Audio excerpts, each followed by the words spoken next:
Hello everyone, स्वागत है आप सभी का आज के इस एनालिसिस सेशन में। आज के दिन के तीनों शिफ्टों की परीक्षाएं खत्म हो चुकी हैं और जो भी क्वेश्चन मुझे आपके एंड से मिल पाए हैं आज के दिन की, उनका मैं एनालिसिस करने के लिए आपके लिए ये सेशन लेकर आया हूं। तो चलिए स्टार्ट करते हैं आज का सेशन और देखते हैं कि आज के दिन आपसे क्या क्या क्वेश्चन पूछे गए। हमारा पहला क्वेश्चन है, किस कंपनी के सीईओ को व्यापार और उद्योग के क्षेत्र में उनके योगदान के लिए पद्म भूषण 2025 से सम्मानित किया गया है। ठीक है, तो ये किया गया है जाइडस लाइफ साइंस के सीईओ पंकज पटेल को। ठीक है, 2025 में 19 लोगों को पद्म भूषण पुरस्कार मिला है, जिनमें 2 लोग ऐसे हैं जिनको व्यापार और उद्योग के क्षेत्र में यह पुरस्कार दिया गया है। पहला नल्ली कुप्पुस्वामी चेट्टी को, जो कि तमिलनाडु के हैं, और दूसरा पंकज पटेल, जो कि गुजरात के हैं। बात करें 2025 में पद्म पुरस्कारों की, तो इनकी घोषणा 26 जनवरी को की गई थी। इसमें कुल 139 पुरस्कार दिए गए हैं, जिनमें इसमें 7 पद्म विभूषण दिए गए हैं, 19 पद्म भूषण दिए गए हैं और 113 पद्मश्री शामिल है। अगला क्वेश्चन आपसे पूछा गया है, हिंद महासागर में अब तक कितनी महासागरीय गहराइयां यानी गर्तों की खोज की गई है? तो ये की गई है 6 गर्तों की खोज। ठीक है, अन्वेषण के दौरान 57 गड्ढों की खोज की गई थी, जिनमें 32 प्रशांत महासागर में, 19 अटलांटिक महासागर में पाई गई और 6 हिंद महासागर में पाई गई। अगला क्वेश्चन आपसे पूछा है, सेडिमेंट्री यानी अवसादी शैलियों से किस पर्वत का निर्माण हुआ है? तो ये हुआ है विंध्य पर्वत का निर्माण। ठीक है, विंध्य पर्वत अवसादी चट्टानों से बने हैं जो प्राचीन महासागरों में जमा होने वाले तलछटों से उत्पन्न हुए हैं। ठीक है, बात करें हिमालय का निर्माण कैसे हुआ है, तो इसका निर्माण प्लेट टेक्टोनिक्स और कंप्रेशन की वजह से हुआ है। वहीं अरावली सबसे प्राचीन भू आकृति है जो रूपांतरित आग्नेय शैलों से बना हुआ है। ठीक है, अगला क्वेश्चन पूछा गया था, केमिस्ट्री से फेरस सल्फेट को गर्म करने पर कौन सी गैस निकलती है? तो ये निकलता है सल्फर डाइऑक्साइड, इसको SO2 बोला जाता है, और सल्फर ट्राइऑक्साइड, इसको SO3 कहा जाता है।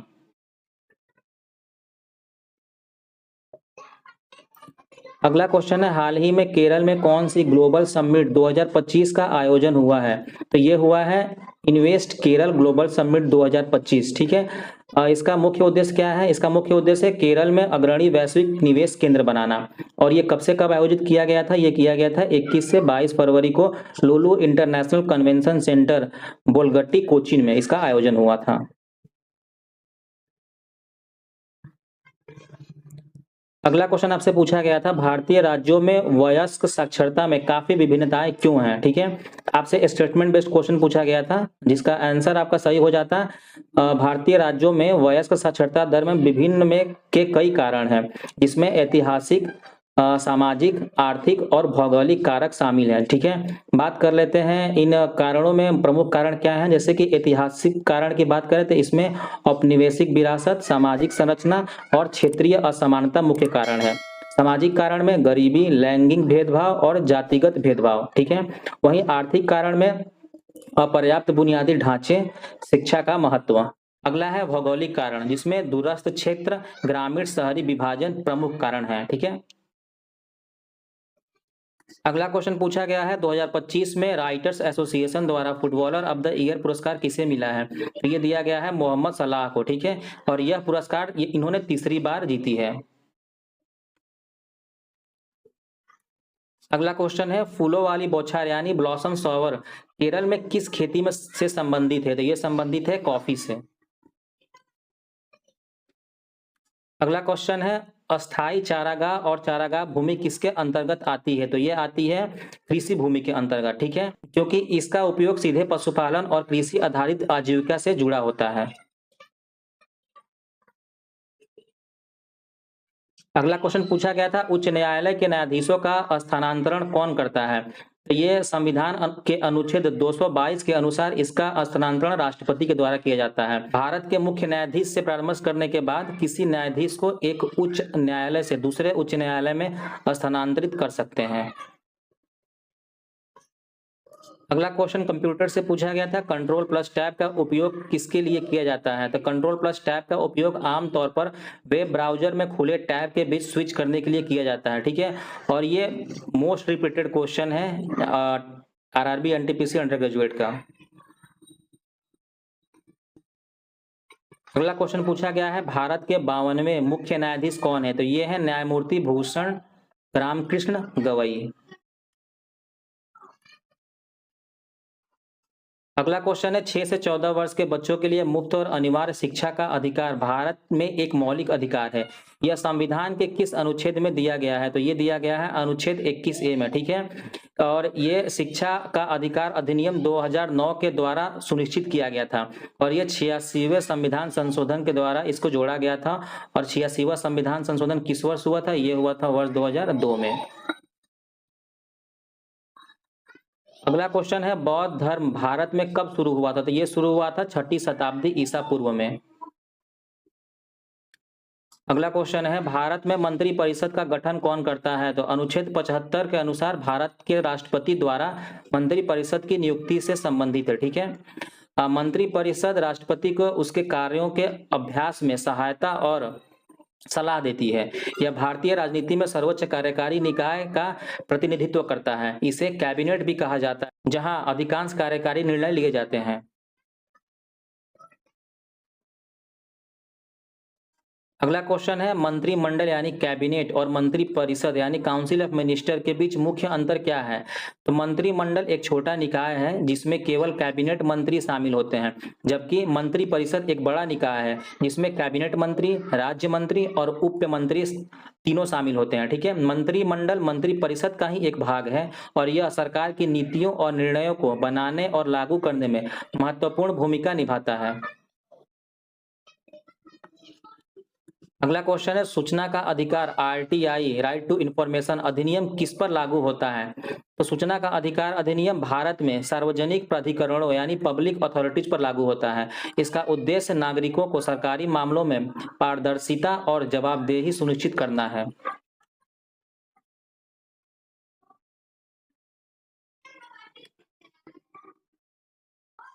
अगला क्वेश्चन आपसे पूछा गया है, अंतर्राष्ट्रीय क्रिकेट परिषद से अपनी सदस्यता वापस किस देश ने ली है? ठीक है, तो ये लिया गया है अफगानिस्तान के द्वारा।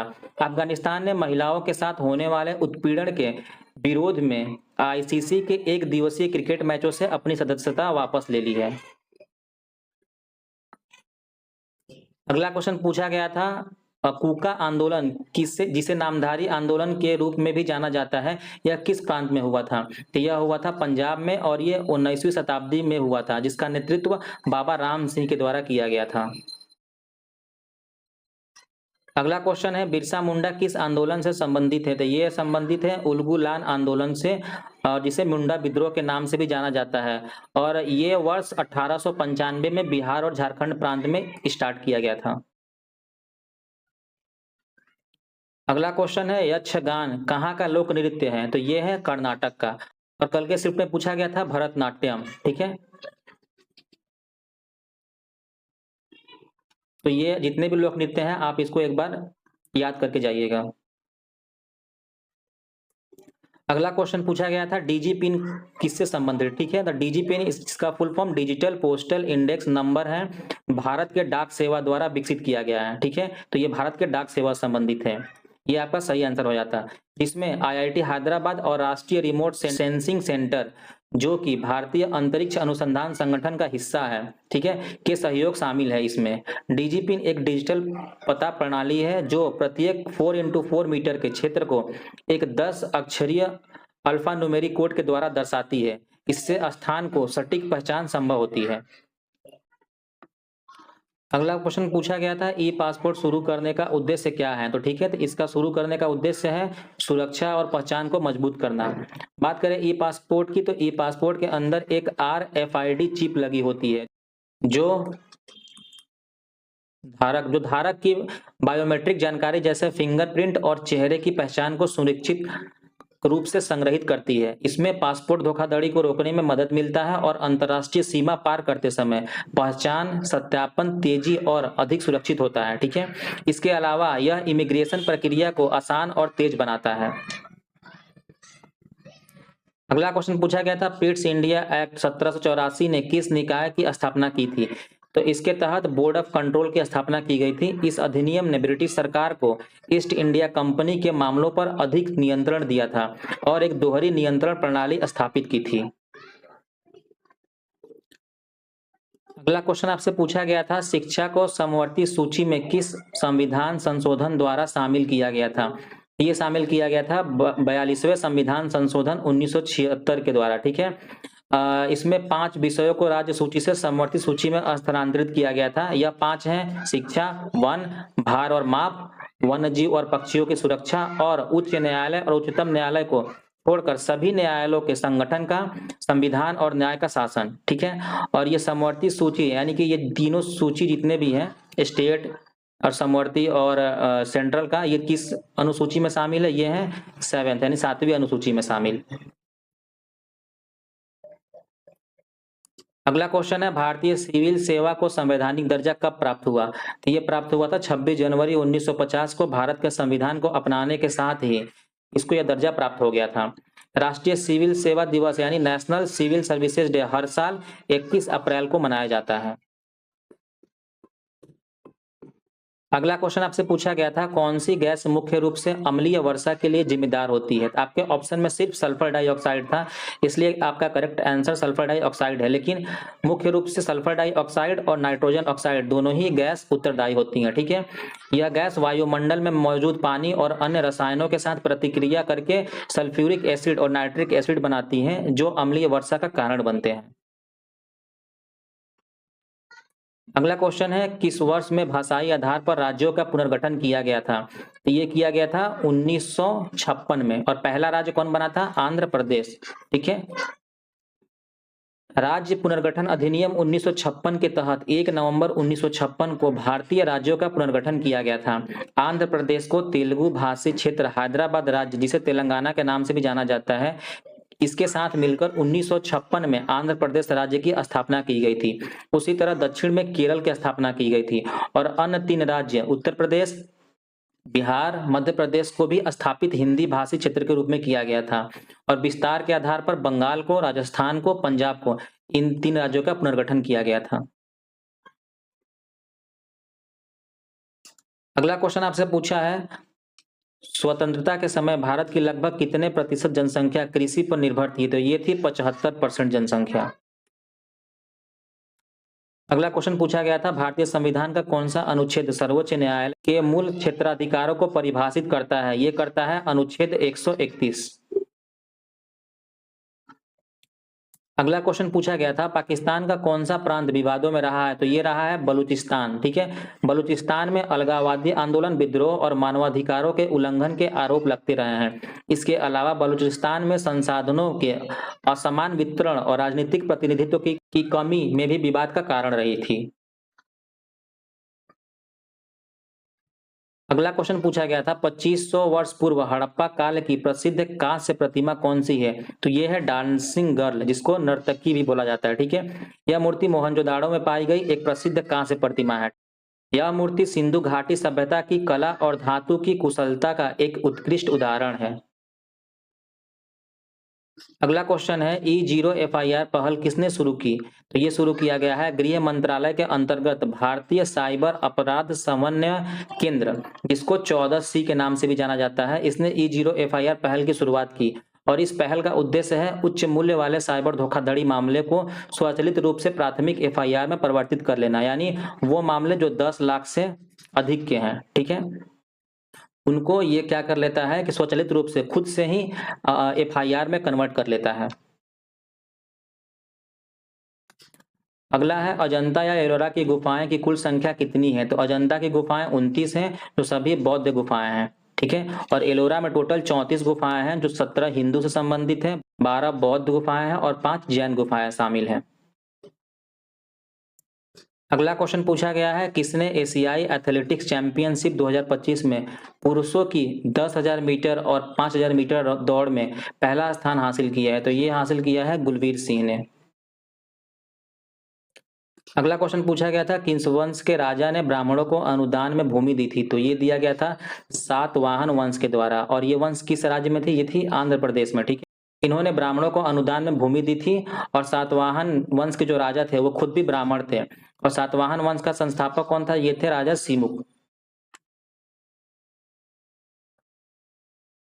अगला क्वेश्चन है, शेर शाह सूरी की तरह मुगलों ने भी अपने साम्राज्य को किस प्रकार से बांटा था?